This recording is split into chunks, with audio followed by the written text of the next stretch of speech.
Happening now, Metro Police are investigating a double shooting in North Nashville. It happened on the 1600 block of 23rd Avenue North near TSU around 4 this morning.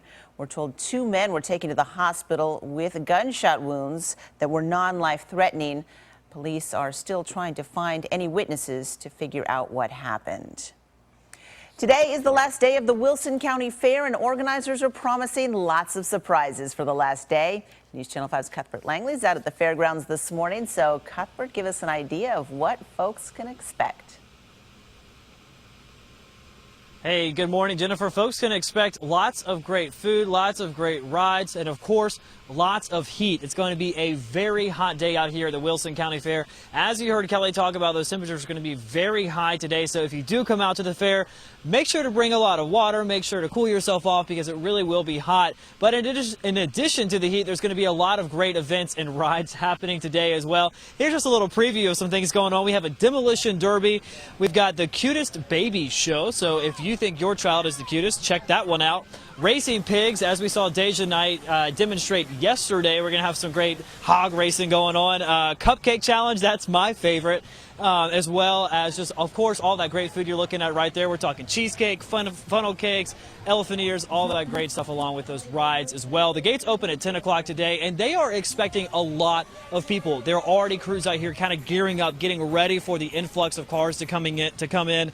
Last year, they had more than 120,000 people out here at the fair, a total attendance rate of more than 500,000. That was a record, so they're expecting to hopefully beat that record again this year. So if you do come out, prepare for lots of traffic, but there's some parking crews that have been out here since we got out here at about 4 o'clock this morning, and they say it's like a game of chess trying to get the cars in and out to avoid all those big traffic delays. But again, the biggest message here, if you do come out, make sure to drink plenty of water. Like we talked about a little bit earlier, there are misting stations around the fair. Make sure to make good use of those. The gates open here at 10 o'clock, and they say it's going to be a great day. So definitely come on out, take the family out, and spend a day out here. I'm going to be first in line, so I know a lot of you guys are jealous, but we're going to have a fun day out here. Jennifer, we'll send it back to you. Very jealous there, Cuthbert. Thank you. The Tennessee Department of Health has issued an extreme heat warning for this weekend, with temperatures perhaps reaching well into the 90s across much of the volunteer state. The health department does have some tips to help prevent heat exhaustion and heat stroke. They recommend drinking plenty of fluids like water and sugar-free sports drinks, avoiding caffeine and alcohol, and pacing yourself if you're working or exercising outside.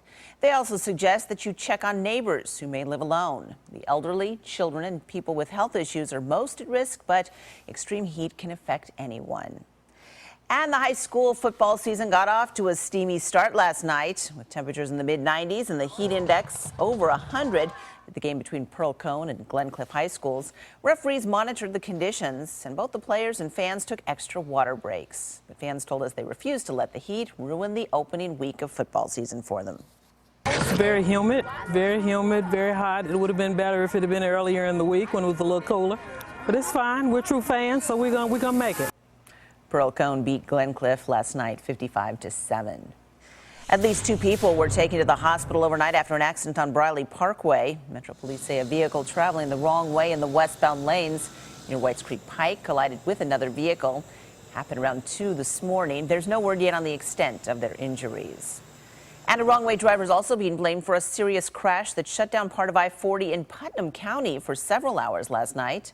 Tennessee Highway Patrol tells us a westbound driver hit an eastbound vehicle head-on around 9 o'clock last night near mile marker 294. 4 people were airlifted to the hospital, including a 9-year-old in very critical condition. The investigation continues into what led to a deadly shooting last night in South Nashville.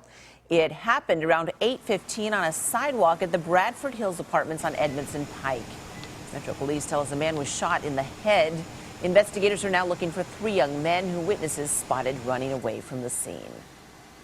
A Smyrna man has been charged with 5 counts of statutory rape after police say he had a sexual relationship with a young girl he met online. Investigators say 20-year-old Jacob Belcher allegedly met with the girl near her family's home in Jackson County. After a grand jury returned an indictment, Belcher turned himself in. He is now out of jail on bond. 10 inmates on Tennessee's death row are now suing the state, trying to stop it from using the electric chair in their executions. Earlier this year, Governor Haslam signed a bill into law that allows the state to use the chair if drugs needed for lethal injection are not available. Inmates say using the electric chair, though, is a violation of their constitutional right to be protected from cruel and unusual punishment. We're now getting an idea of how long it will take to rebuild the Paytonsville Road Bridge over I-65 in Williamson County. Last Friday, a deadly tanker crash and explosion heavily damaged two bridges at the Paytonsville Road and Goose Creek bypass. TDOT tells us the northernmost bridge should open by Thanksgiving. The newer bridge damaged in the crash is set for demolition the weekend of September 19th.